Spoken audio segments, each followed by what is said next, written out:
It began with a claim of money laundering at this petrol station.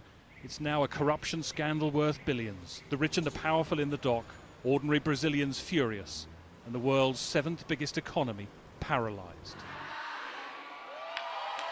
Today it'll probably force President Dilma Rousseff from office, not for corruption, but for lying to voters about the country's debt.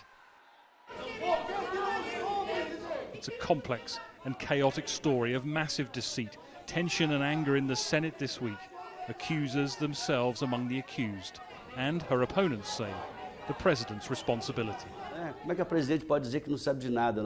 Even if she's not directly involved, Senator Zezé Perella told us, how can she say she knew nothing? We're living in a grotesque scenario where corruption scandals are spreading every minute. Her supporters, though, are angry at her looming impeachment, blocking roads across the country.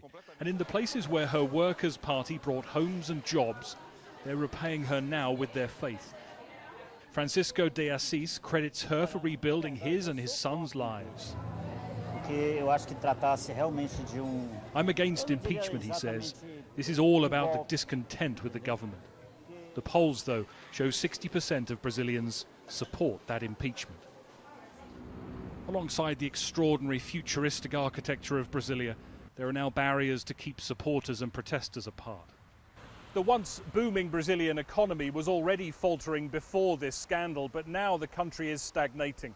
There's a growing recession, the currency is falling, and there's massive uncertainty because no one knows when or how this crisis will end. The president's supporters say it is effectively a coup.